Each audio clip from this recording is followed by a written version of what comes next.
Bonjour les amis, on se retrouve pour le montage du train avant, l'axe de transmission intermédiaire. Allez, c'est parti, on déballe le premier sachet.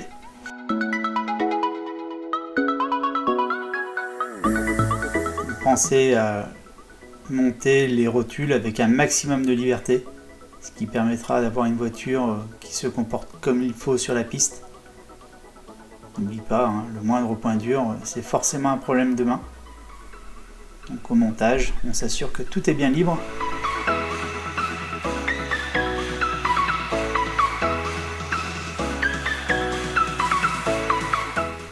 Allez, on passe à l'assemblage des cardans homocinétiques. Donc un peu de graisse. Pas la peine d'en mettre trop, Et un minimum de graisse. Ça évitera que quand la voiture les roues tournent, il y ait de la graisse de partout sur la voiture. Pensez à bien huiler les roulements. Pareil, c'est un gage de longévité, c'est un gage de roue libre. Même Jack s'assure que j'oublie pas.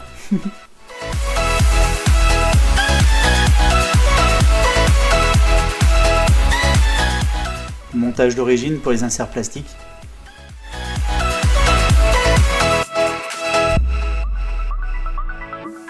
N'oubliez pas, pour centrer les attaches de roues, utilisez un tournevis. Ce sera plus facile à mettre l'axe.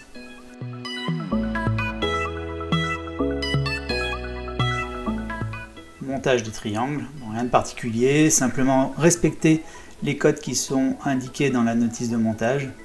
Ça vous permettra d'avoir un réglage de base. Voilà, ici on s'attaque au support de barre anti-roulis à couteau. Donc bien évidemment, on ne va pas monter les barres à couteau, je préfère monter les barres à fil. Cette pièce sert également au réglage des butées basses sur la partie avant du châssis.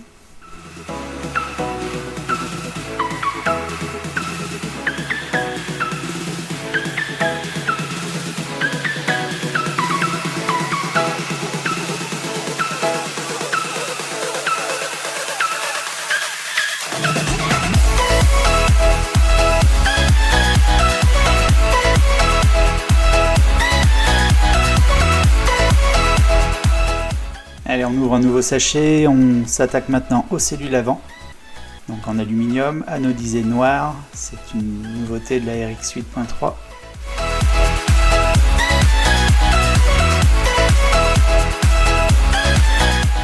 Donc tout au long du montage, on a des cotes à respecter, ça permettra d'avoir le réglage de base de la voiture. On dégrossit les réglages comme ça.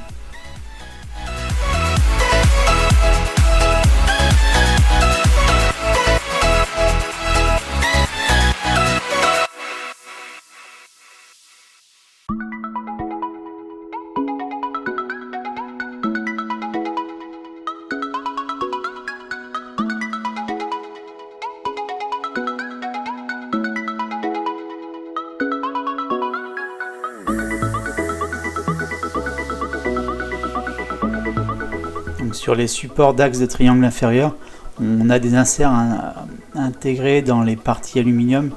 Donc il y a un petit épaulement, donc pensez à bien faire attention. Les supports fonctionnent par paire. Suivez bien la notice, encore une fois, très bien expliqué dans la notice.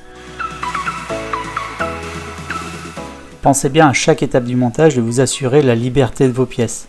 Là, vous voyez, rapidement, je regarde si les triangles redescendent bien, s'il n'y a pas de point dur.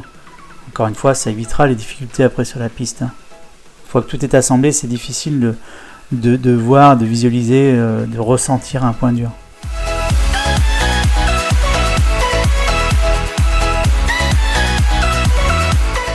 Dans les noix de cardan, un peu de graisse, pas trop.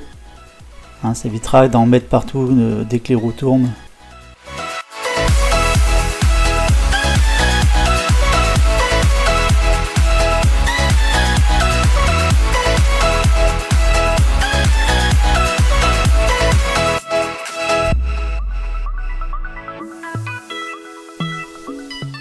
Donc les axes de triangle supérieur, donc il y a un mets plat. Pensez bien à mettre le mets plat en face de la vis. de pas trop serrer, hein, parce qu'on arrive à abîmer les filetages en plastique. Et derrière, l'axe de triangle supérieur arrive à s'en aller, à se sauver. Donc ça nécessite ensuite de remplacer le triangle. Donc pensez à serrer juste ce qu'il faut pour venir en appui, mais pas plus. Donc toujours pensez à mettre de l'huile sur les roulements. J'insiste, c'est important. Donc, montage de la barre anti-roulis avant. Pensez à ce qu'elle soit libre, aucun point dur, et qu'elle soit bien centrée. Qu'il n'y ait pas de jeu en latéral.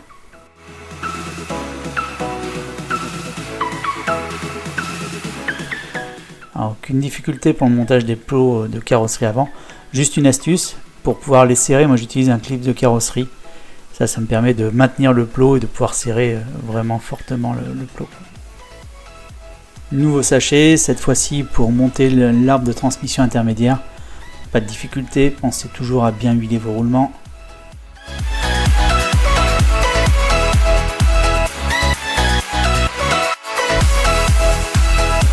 Poulie intermédiaire de 29 dents. Pensez à repérer l'ergot sur le flasque et sur la poulie. Il y a une marque, un trait sur le flasque, ça évitera que le flasque tourne, ni plus ni moins. Donc on l'a déjà vu sur d'autres poulies, idem sur la poulie intérieure.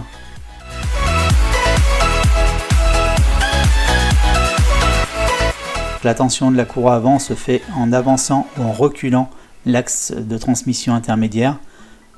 Pensez que si vous tendez trop la courroie, vous allez limiter la roue libre. Si vous ne la tendez pas assez, vous allez abîmer prématurément l'ensemble de transmission avant.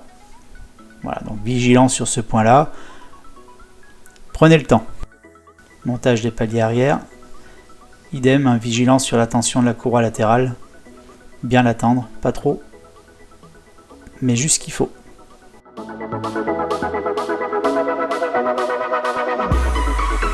Allez, à cette étape du montage, je monte la première option. Le sauve-cerveau en aluminium, 342-511, pour moi la première option indispensable. Voilà, je vous laisse admirer la fin du montage du train avant. Avouez qu'elle est belle. On se retrouve très vite pour la fin du montage de la platine radio, les amortisseurs, l'embrayage. Je vous proposerai ça dans une future vidéo. Et comme promis, je vous proposerai une vidéo où on parlera options indispensables et options qu'on utilise avec Max pour plus de performance et de fiabilité.